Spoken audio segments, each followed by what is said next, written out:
Iole nacque ad Ampezzo nel 1921 e dopo 3 anni si trasferì in Francia. Aveva il desiderio di salvare le persone e così frequentò una scuola per diventare infermiera in Francia. Poi tornò in Friuli e trovò lavoro nell'ospedale di Udine.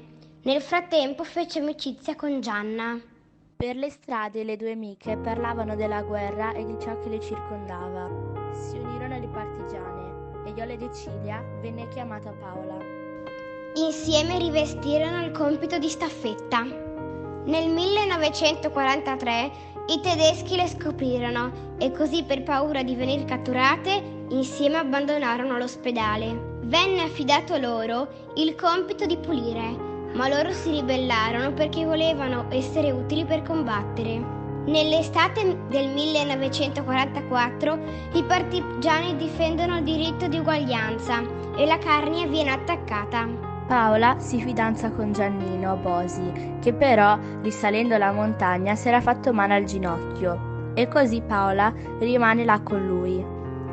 I tedeschi li attaccano e muoiono nel 9 dicembre del 1944.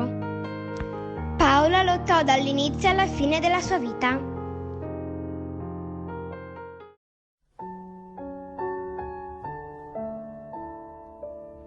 Nascita. Iole De Cilia nasce sulle montagne nel 1921 ad Ampezzo. Confidenze. Sui gradini Iole e Gianna passavano le pause tra un turno e l'altro all'ospedale. Incontro. Sulle montagne Iole incontra l'amore della sua vita, Giannino Bosi, e lì combatterono fino alla fine. Lealtà. Iole, al posto di restare nascosta, andò ad aiutare il suo amato e decise di non abbandonarlo, anche se sapeva di rischiare la propria vita. Addio. Era l'alba del 9 dicembre 1944, quando i fascisti li trovarono e li uccisero. Riconoscenza. E ora ti è stata riconosciuta una via e una piazzetta per il tuo enorme coraggio.